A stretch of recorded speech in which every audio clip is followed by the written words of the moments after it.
Um, Good evening, viewers of my channel, or anybody else just watching some fucking videos on YouTube that's searching me my tags I have.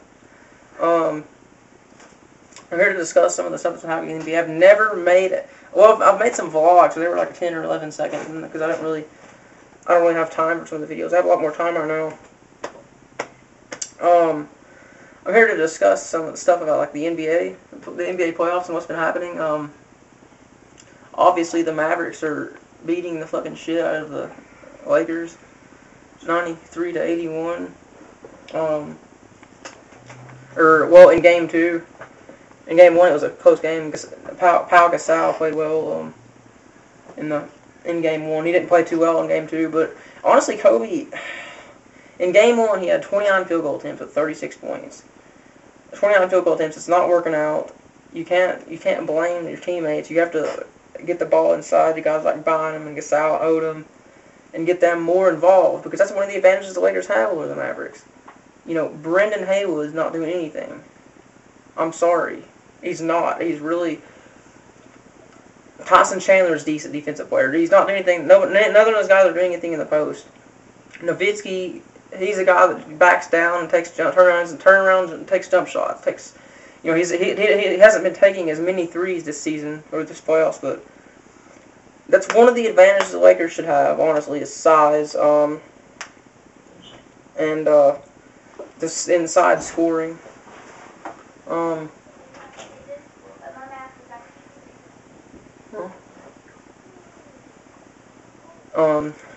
Sorry about that. Anyway, what I was saying was, that's one of the advantages that the Lakers do have, though, over a lot of different teams. Actually, probably all teams, is size.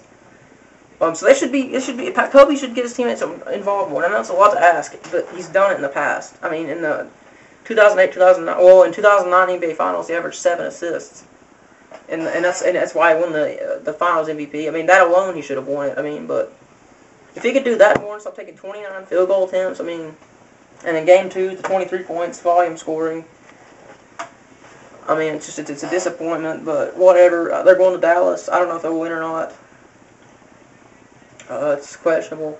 As far as the Miami Heat and Celtics go, the Miami Heat's LeBron and Wade have been playing well. I'm not going to say Miami Heat, because as a team, they're not really... I mean, you're going to get what you're going to get out of the other guys on the team. Wade and LeBron have been playing great. Chris Bosh, not really. I still don't even think he's an average power forward at best. I mean, but they're beating an ass against the Celtics. The series has made the transition to Boston now for Game 3, which will be coming on tonight, or whenever you're watching this. They might have already played it. I'm about to say Boston will get some wins here soon. I still think the Celtics will win the series. But whatever, we'll just have to see how it turns out. Rondo's been playing well. I honestly still don't even see how they lost the game 2. Because man, Rondo played great. 20 points, 12 assists. But yeah, and as far as Oklahoma City and Memphis or whatever, I don't care for either team. If I had to pick a team that I'd go for, I'd be going for Memphis, just because I don't really care much for Kevin Durant. I think not only do I think he's a volume scorer, but I don't think that he gets his teammates involved as much as an elite NBA player should, like D-Wade or LeBron. I'm not saying you don't pass the ball, I'm just saying that, man, as many field goal attempts as this guy takes, as many free throw attempts this guy takes, you'd think he just cares about himself. And that's one of the reasons I don't really care much for Kevin Durant. I do think he's a top 10 NBA player, but I don't know. I don't think he's the best scorer. I don't give a fuck if he led the league in scoring. I mean, that's not 45, 46% field goal percentage. I mean, but we'll just have to see about that series. It's 1-1 now, I think. I think it's 1-1, yes. I'm not going to pay much attention to it. The other series going on, the Hawks and Bulls. The Bulls are now up 2-1. If I'm not mistaken. Yeah, they are. The Bulls beat their asses last night. Derrick Rose missed a lot of shots. But they still were able to win. Al Horford grabbed a lot of rebounds, but Jeff Teague also played well. You know, Kirk Heinrich was out in Game 3. I didn't think that they would even have a fucking chance, but they were, but they, you know, they stayed in it for a little while, I guess, but still lost against the Bulls, so